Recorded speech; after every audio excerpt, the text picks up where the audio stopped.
तो प्रिज्म के बारे में आपने देखा है कि प्रिज्म जो होता है जिसमें हमारा जो है एक आधार होता है और दो, ये आप देखो प्रथम और द्वितीयक समतल या पृष्ठ कह सकते हैं इन्हें हम। ये प्रथम पृष्ठ है और ये आपका द्वितीय पृष्ठ है और ये दोनों एक कोण पर झुके हुए होते हैं। तो इसके जो बीच का जो माध्यम है ये पारदर्शी माध्यम कहलाता है आपका प्रिज्म। इसमें आप देख रहे हो कि जो प्रिज्म का एक प्रिज्म सूत्र होता है जो n बराबर होता है sine a plus del m बटे 2 और बटे साइन a बाई 2। यहां पर आप देखते हो जो n है ये अपवर्तनांक होता है, आपने पढ़ा है। a होता है आपका प्रिज्म कोण और जो डेल m होता है जिसे हम डेल m कहते हैं ये कहलाता है आपका अल्पतम विचलन कोण। ये प्रिज्म होता है आपका पारदर्शी माध्यम होता है जो दो पृष्ठों से समतल पृष्ठों से घिरा हुआ होता है और उन दोनों पृष्ठों के जो बीच का कोण होता है वो कहलाता है प्रिज्म कोण। एक क्वेश्चन है इस पर, एक प्रिज्म का प्रिज्म कोण 60 डिग्री तथा अल्पतम विचलन कोण है आपका 38 डिग्री 38। तो प्रिज्म के पदार्थ का अपवर्तनांक ज्ञात कीजिए। जबकि साइन 30 की वैल्यू है 1/2 और साइन 49 की वैल्यू है 0.75।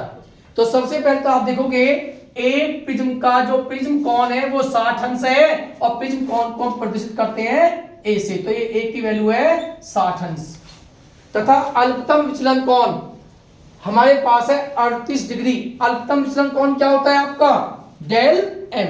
तो जो डेल एम की वैल्यू है वो है हमारे पास 38 और ये वैल्यू दे रखी है साइन 30 की वैल्यू ये होती है और साइन 49 की वैल्यू ये होती है।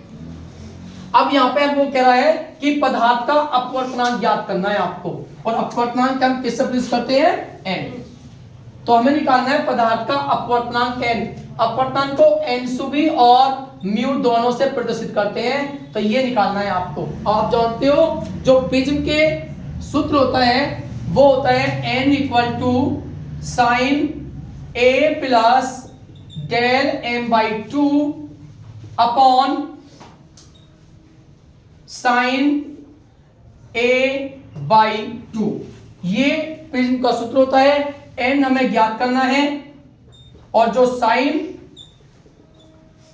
a की वैल्यू है आपके पास वो है 60 अंश और प्लस जो डेल m की वैल्यू है वो है आपके पास 38 अंश बटे 2 और बटे में आपका साइन जो a की वैल्यू है वो आपके पास 60 है तो 60 बटे 2।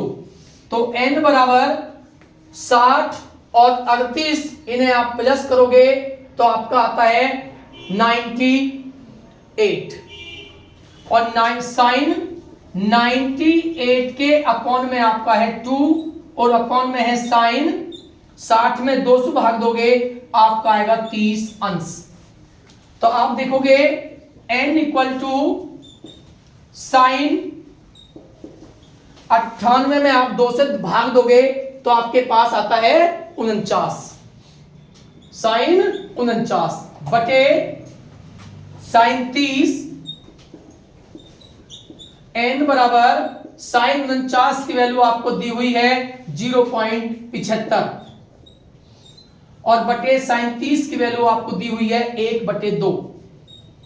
तो ये एक संख्या है और ये एक भिन्न है। जब किसी संख्या में भिन्न भाग देते हैं तो जो भिन्न का हल होता है वो गुना में आता है आपका। तो n खुल जाएगा 0.75 गुना 2 और बटे में आपका आएगा 1 इक्वल टू मल्टीप्लाई करोगे तो 75 की 2 में मल्टीप्लाई करोगे तो आपका आता है 150।